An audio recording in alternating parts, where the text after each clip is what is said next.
I didn't cry when I found out. I think that's what surprised me most, that I just stood there in the parking lot of the grocery store, phone in my hand, reading the text from my neighbor 3 times, and I didn't make a single sound. Her message said, "Don't go back inside the house yet. I need you to come to my porch first.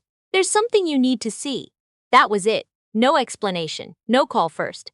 Just that. I had just come from dropping my daughter off at the airport.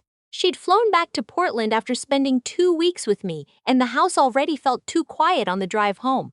I remember thinking I would make myself a pot of decaf, sit on the back porch, maybe call my sister in Georgia. Nothing dramatic, nothing unusual. I was 63 years old, and my life had settled into the kind of routine that felt like a gift after everything my husband and I had been through raising 2 kids on one income in a city that kept getting more expensive every year. My neighbor, she's been next door for 11 years, longer than either of my children have been out of the house. She was standing on her front porch when I pulled onto our street, arms crossed. That look on her face that she gets when something is wrong, but she doesn't want to alarm you before she has to. I rolled down my window. She said, "Park the car first, then come inside." I don't know why, but I obeyed without asking anything. Something in her voice made me feel like I was 63 going on 8, and she was a teacher who had caught me in something I hadn't done yet but was about to find out about. I parked. I locked the car. I walked across the lawn to her porch, and she held the door open for me without saying a word. Her name is Vera. She's 71, retired from the post office, widow for 6 years, and she waters my tomato plants when I travel. She is not a dramatic person. She does not call you over for small things. The last time she knocked on my door with any urgency was when a pipe burst in her basement back in 2021, and she needed help moving boxes away from the flood. So when Vera sat me down at her kitchen table and set her tablet in front of me, I already knew it was going to be something I couldn't unhear. "I've been watching this for 2 hours," she said. "I didn't know how to tell you." I kept picking up my phone and putting it back down. She had a home security camera mounted on her front porch, one of those wide-angle ones that covers her yard, and because of the angle, a partial view of my driveway and the side door to my house. She'd installed it 3 years ago, after someone stole her garden gnome, which sounds funny until you remember that the gnome had been her late husband's, and she'd cried for a week. She pressed play. The timestamp in the corner read that morning, 5 hours earlier, while I was still at the airport with my daughter waiting at the gate. The man in the video walked up my driveway without hesitating. He wasn't sneaking. That's what got me. He walked like he'd been there before, like he knew the schedule, like he'd calculated exactly how much time he had. He went to the side door, the one we keep unlocked during the day because it's how we come in from the garage, and he let himself in. He was inside my house for 22 minutes. I watched the whole thing. I didn't say anything. When he came back out, he was carrying a small bag I didn't recognize. Brown paper folded at the top.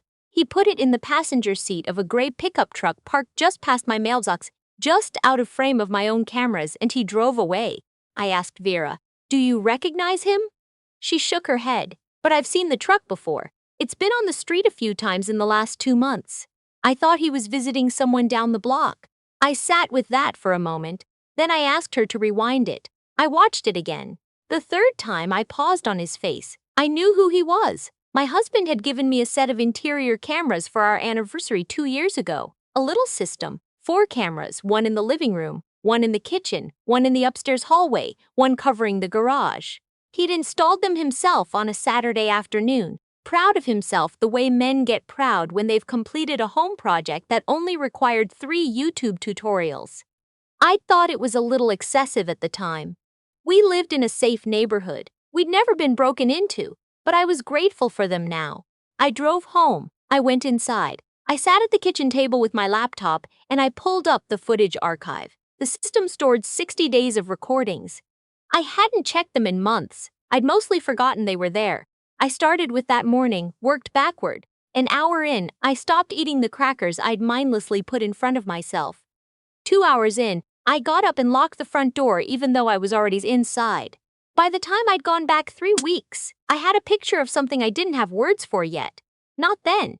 The man with the gray truck had been inside my house 4 times while I wasn't home. twice on weekdays when I was at my volunteer shift at the hospital, once on a Sunday when my husband and I had both gone to his brother's birthday dinner, once, and this one sat in my chest like a stone, on the afternoon of my granddaughter's school play when I'd told my husband I would be gone for at least 4 hours. Every single time, my husband was home. Let me tell you something about my husband. We have been married for 38 years. He is a quiet man, stubborn the way that Southern men of his generation are stubborn, not great at apologies, occasionally forgetful about things I've told him 3 times. He is also the man who drove 2 hours each way every weekend for 8 months to help his mother when she broke her hip and couldn't be alone, who cried at our daughter's wedding. Not at the ceremony, but in the parking lot afterward when he thought no one was looking. Who makes me coffee every morning even though he quit coffee himself 4 years ago, just because he knows I like having it handed to me. I did not want what I was seeing in these cameras to be what it looked like, so I went back further than I'd planned. What I found spread across 6 weeks of footage was this. The man with the gray truck visited my house 11 times. My husband was present for every single one. They sat at my kitchen table, my table where I make Thanksgiving dinner, where my grandchildren do their homework when they visit, and they talked. Sometimes they had papers in front of them, documents, once a laptop, and on the 4th visit, I watched my husband open the small safe we keep in the bedroom closet, the one where we keep our passports, our wills, the deed to the house, and hand something to the man. I had to stop the video. I sat in the kitchen for a long time. I thought about all the things I could tell myself. I thought about how easy it would be to close the laptop and make that pot of decaf and pretend I'd never looked. I thought about how at 63, starting over is not something you imagine for yourself. You don't picture it. You've already built everything. Then I thought about my daughter's face at the gate this morning, the way she'd hugged me an extra few seconds before she went through security, the way she'd said, "Call me when you get home, okay? I just want to know you're safe." I opened the laptop again. I'm not a woman who does things impulsively. I'm a retired school teacher. I taught 4th grade for 27 years. I know how to gather information before I act on it, and I know how to stay calm when everything in me wants to do the opposite. So I didn't confront my husband that night. He came home from wherever he said he'd been.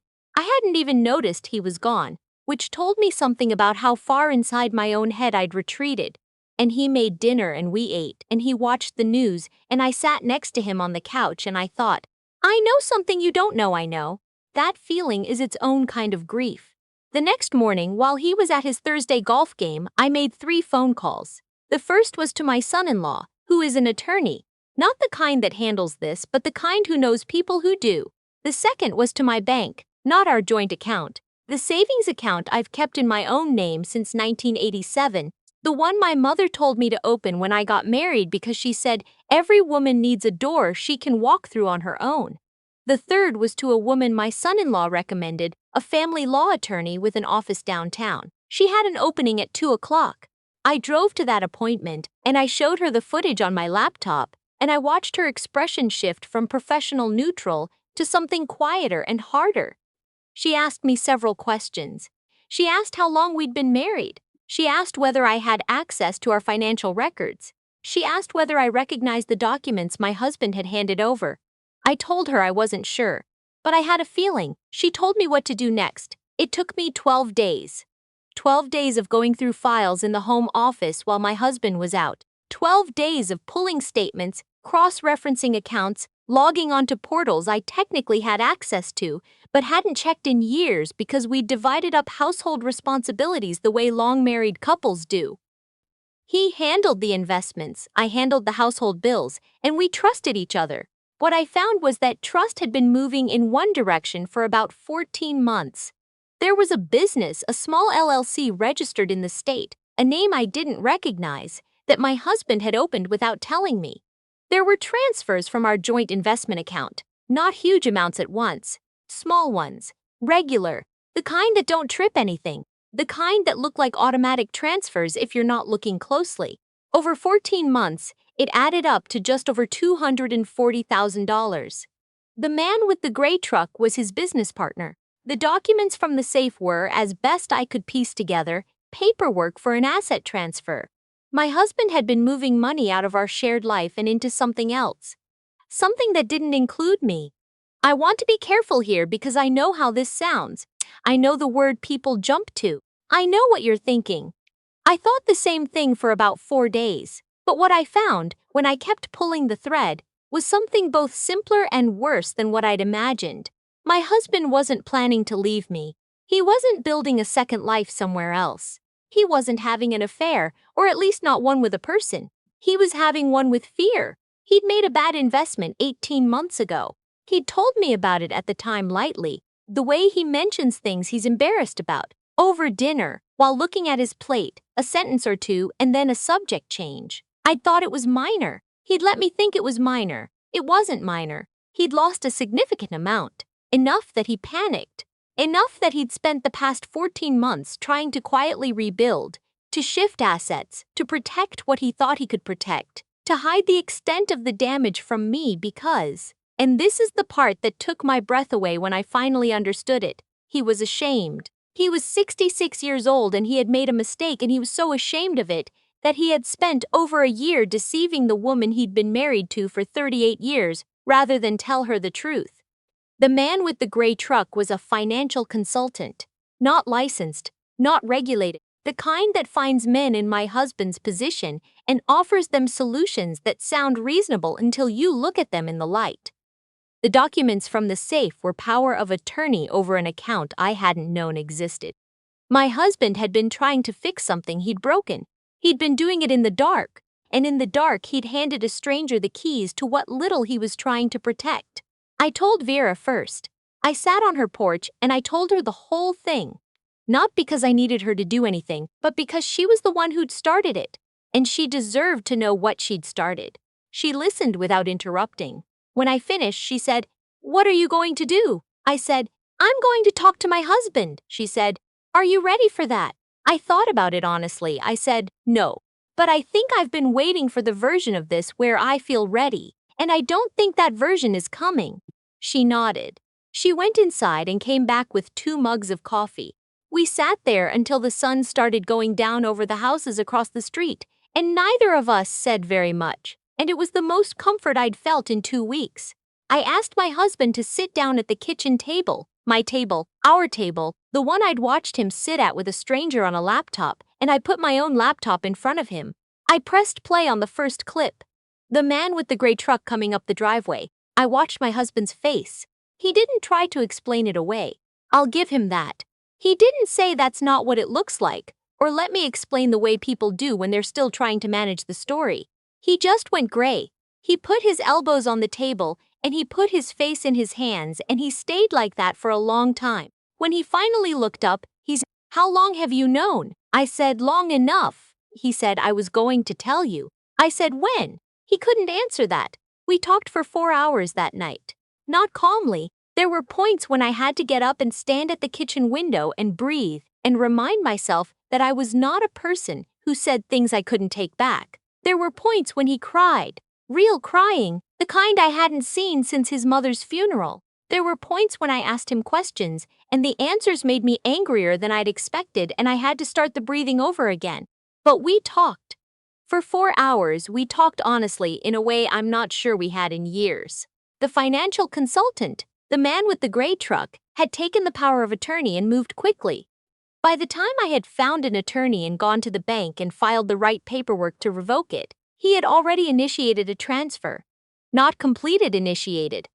My attorney's call stopped it in time, by 11 days. The man is currently under investigation. I'm told by people who know more about these things than I do that he has done this before to other men in similar positions. Men who were embarrassed and scared and looking for a private solution to a problem they didn't want their wives to see. My husband cooperated fully. He handed over every document, every email, every record of contact. He did it without being asked twice. We are not okay yet. I want to be honest about that. 38 years doesn't give you a pass on 14 months of secrets, and it doesn't make the conversations easier. And it doesn't mean I stopped waking up at 3 in the morning running the timeline again, asking myself what I'd missed, what I should have seen. I still do that. Some nights are worse than others. But we are in it together now, which is more than I could say 3 weeks ago. My daughter called the night everything came out. I hadn't told her anything yet. I hadn't wanted to tell anyone anything until I knew what there was to tell. But she called because she said she'd had a feeling all day. The kind she gets sometimes, the mother-daughter frequency that neither of us can explain. I told her everything. She was quiet for a long moment. Then she said, "Are you okay?" I said, "I'm getting there." She said, "Mom, you figured all of this out yourself. You just handled it." I didn't tell her that I'd sat in the parking lot of the grocery store for 40 minutes before going to Vera's porch, that I'd eaten crackers at the kitchen table and stared at a laptop screen and felt like the floor was moving under me, that I'd called my son-in-law and cried in my car immediately after hanging up because I didn't want him to hear it. I let her think I'd handled it. But that night, after we'd hung up, I sat on the back porch in the dark, and I thought about my mother and the savings account she'd told me to open, and the door she'd told me to keep. I thought about Vera, who had picked up her phone and put it down for 2 hours because she didn't know how to tell me, and then told me anyway.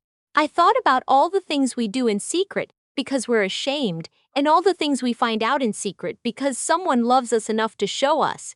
And how strange it is that the hardest moments of a life end up being so crowded with other people. I'm 63 years old. I've been a wife, a mother, a teacher, a grandmother. I've sat with fourth graders while they learned to sound out words they couldn't pronounce yet, watched their faces when something clicked, felt that small particular joy of being the person in the room when understanding arrives. I thought I knew most of the shapes a life could take by now. Turns out I had a few more lessons left.